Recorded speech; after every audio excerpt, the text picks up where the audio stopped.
Bonjour tout le monde. Aujourd'hui, je vais vous donner mon avis sur le X4 après une semaine d'utilisation. Tout d'abord, je tiens à préciser que je ne vais pas vous parler des caractéristiques de l'appareil car d'autres l'ont déjà fait, donc je ne reviens pas dessus. Alors j'ai longuement hésité à l'acheter afin de remplacer mon X100F car j'avais peur qu'il soit un peu trop minimaliste, mais je voulais vraiment un boîtier plus petit que le X100F et à objectif interchangeable. Car l'objectif fixe, je m'en suis lassé. Je suis déçu, et ainsi que de son AF. Et il m'aura donc fallu à peu près 3 ans pour passer le cap, sachant que j'avais encore avant le X100S. Donc je sais ce que je ne veux plus chez les X100, avoir dans l'avenir le X100V. Mais à ce jour, j'ai opté pour le X4, en complément donc de mon XT30. Bref, revenons sur le X4. Comme je vous l'ai dit, il est très minimaliste. Et ce qui me faisait peur, c'était de ne pas avoir de sélecteur de mise au point. Sur le X100F, nous l'avons devant. Sur d'autres boîtiers, nous l'avons sur le côté. Celui-ci n'a pas de sélecteur. Du coup, j'avais lu comme quoi il fallait rentrer dans le menu et sélectionner. Je l'ai donc configuré afin d'y avoir accès facilement. Certes, c'est un peu moins rapide qu'un bouton, mais ça se joue à pas grand chose non plus.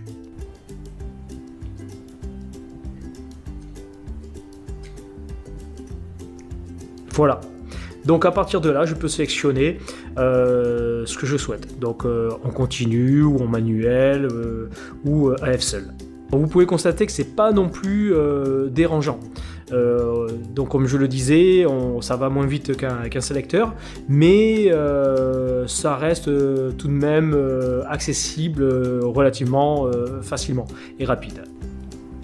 Ensuite, nous avons le bouton Q, alors qui lui n'est pas forcément bien positionné. Voilà, au début je le cherchais, jusqu'au moment où je me suis aperçu que c'était ce petit bouton. Donc on s'y fait, mais c'est vrai qu'il n'est pas forcément bien positionné. J'avais voulu un bouton ici, hein, comme avant, enfin comme sur d'autres boîtiers, de manière à ce que ça soit facilement accessible. Là, je ne sais pas pourquoi ils l'ont mis ici. Donc vous pouvez constater que sur le X4, eh bien, il n'y a pas grand chose, mais nous avons vraiment le nécessaire. Donc tout à l'heure, j'ai fait glisser. Voilà.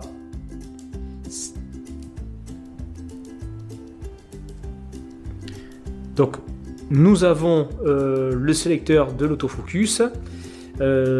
Ici je l'ai configuré pour, alors, donc il y a le détecteur d'œil. Bon, ça marche pas terrible. Ça, vous voyez, ouais, ça c'est le Bluetooth vers le haut. Ensuite vers le bas, j'ai la balance des blancs. Voilà. Et ensuite, de l'autre côté, vers la gauche, si ça veut bien marcher. Vous voyez, c'est un peu galère. Voilà. J'ai sélectionné pour le retardateur.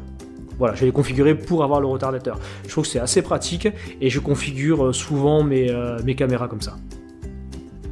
Donc ça va quand même plutôt vite si ça veut bien marcher, mais je crois qu'il faut que je fasse le geste plus rapidement pour... Voilà, il faut le faire très rapide, voilà. Là, ça marche. Voilà. Donc, heureusement, grâce à ça, on a accès à des boutons qui ont disparu. Voilà. Donc, nous avons 1, 2, 3, 4, 5, 6. Nous avons le menu, le back, la molette, Q, le bouton FN. Alors là, j'ai les raccourcis directement pour... les sélectionner si je souhaite shooter en RAW, en fine ou en RAW plus fine. Voilà. Généralement je le laisse en fine parce que les JPEG sont très bons. Là c'est comme je viens de l'acquérir, j'ai mis en RAW plus en fine. Nous avons ici la molette, je ne sais pas si vous voyez bien ici.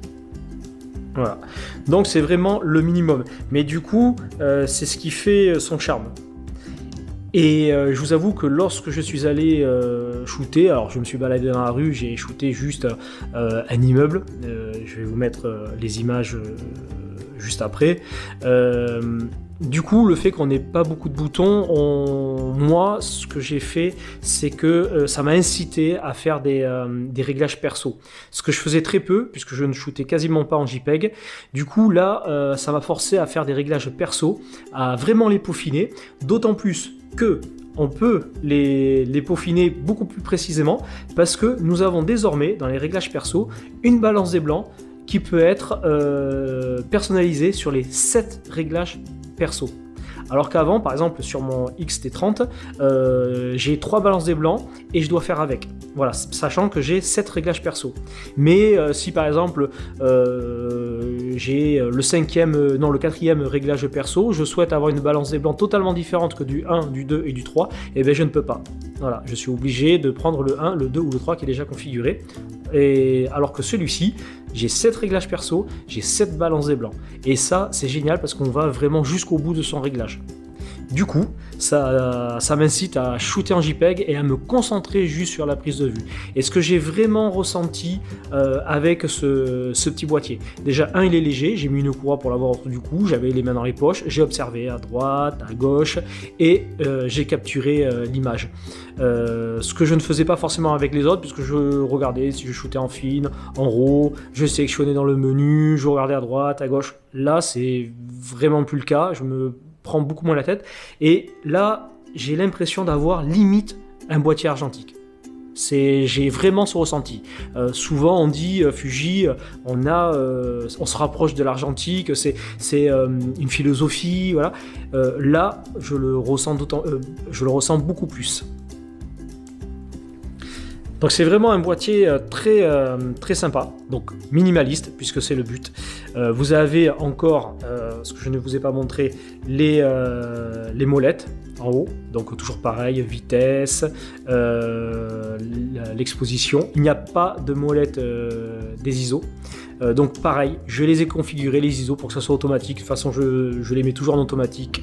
Je les sélectionne entre 160 et jusqu'à 6400. Je ne dépasse pas les 6400. Après, ça me force à faire un compromis avec ou bien l'ouverture, la vitesse, voilà. Je fais avec ça, puisque c'est aussi un petit peu le but. En gros, je ne me prends vraiment pas la tête avec les ISO.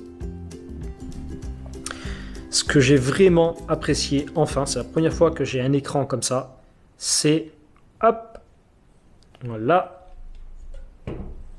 mais c'est pas fini, voilà, on peut même me voir. Donc ça c'est génial pour des autoportraits, voilà, ce que je faisais avec mon téléphone, puisque j'étais obligé de déclencher et de voir un petit peu à quoi ça ressemblait. Là, je vais pouvoir cadrer plus correctement sans passer par le téléphone parce que je trouve que l'application est vraiment pas géniale. Donc là, au moins, je vais mettre le retardateur et je vais pouvoir me cadrer avec cet écran orientable. Donc, pour moi, c'est vraiment un plus comparé au X100F ou au XT30. Du coup, sur celui-ci, j'ai mis un objectif, donc le 18, voilà, avec le pare-soleil qui est donc vendu avec.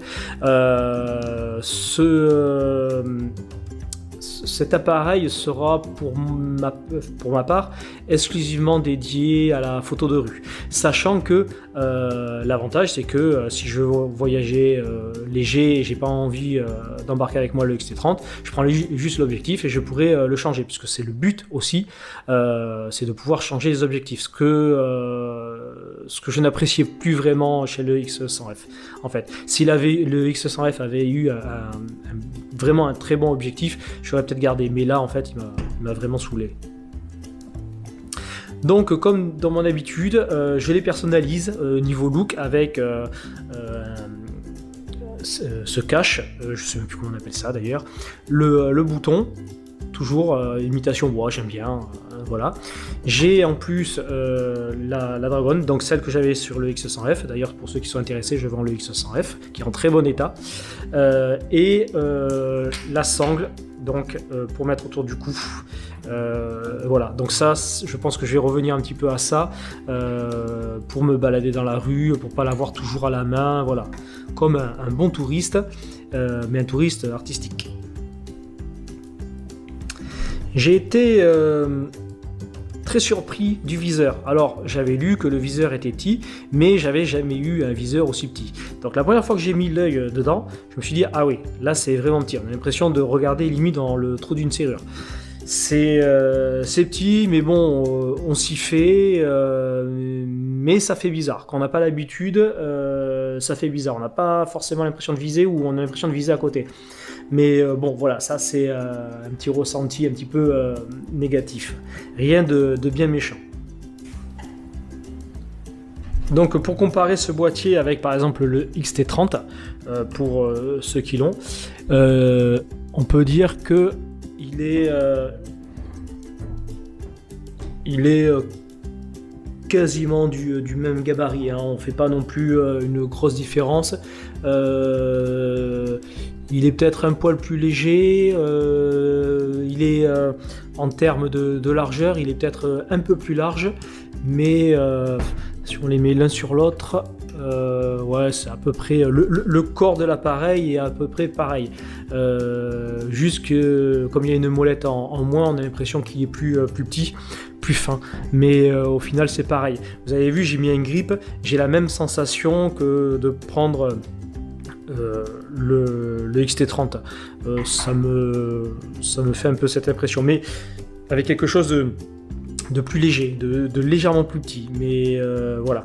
Mais en tout cas, le grip, c'est quelque chose d'essentiel parce que sinon, si vous ne l'avez pas, c'est vraiment un tout petit boîtier. Donc voilà une petite vidéo assez rapide pour vous montrer vite fait le X4 en vous donnant mes premières impressions. Je doute qu'elle change dans l'avenir parce que je vois très vite si un boîtier ne va pas me plaire, surtout que je le teste un petit peu avant, donc si je l'achète c'est que je suis plutôt sûr de moi. Mais comme je vous avais dit, j'avais peur de rentrer souvent dans le menu puisque c'est souvent ça qui est critiqué et je vous garantis que pas du tout. Du moment où vous avez enregistré des réglages perso, je pense que vous n'aurez plus besoin de rentrer dans le menu. Moi personnellement, j'évite, surtout sur tous les boîtiers que j'ai eu, hein, que ce soit chez Canon en plein format, peu importe, j'ai évité parce que c'était quelque chose qui me saoulait. Donc je les configure, je prends du temps pour les configurer afin de ne plus jamais rentrer dans le menu, parce que c'est vraiment quelque chose qui est saoulant. D'ailleurs, on voit que c'est aussi un petit peu la philosophie de Fuji et de Leica, puisque sur deux boîtiers, ils n'ont pas hésité à ne plus mettre d'écran tactile, ou pour Fuji plus précisément, il y a l'écran qui se retourne et vous avez juste un petit écran avec ce que vous avez fait comme réglage, mais c'est tout. Bon, j'espère que cette vidéo vous aura plu. Pour ceux qui hésitaient peut-être à prendre le X4, moi je vous le conseille. Ou peut-être bien que certains qui avaient des doutes ne vont plus le prendre parce que ça les a un petit peu refroidis pour certaines choses. Bon, comme je vous ai dit, je ne rentre pas dans les détails des caractéristiques. Il y a plein de choses à lire dessus, je pense que vous savez lire. Mais voilà, pour moi, ce boîtier est un boîtier de tous les jours, élégant et vraiment, je pense que même s'il est minimaliste, je reviens encore une fois dessus, il fait son job. Voilà, pour ceux qui n'aiment pas rentrer dans les écrans et qui ont peur d'y rentrer, pour ceux qui ont peur de rentrer dans le menu constamment, je vous garantis que c'est pas le cas.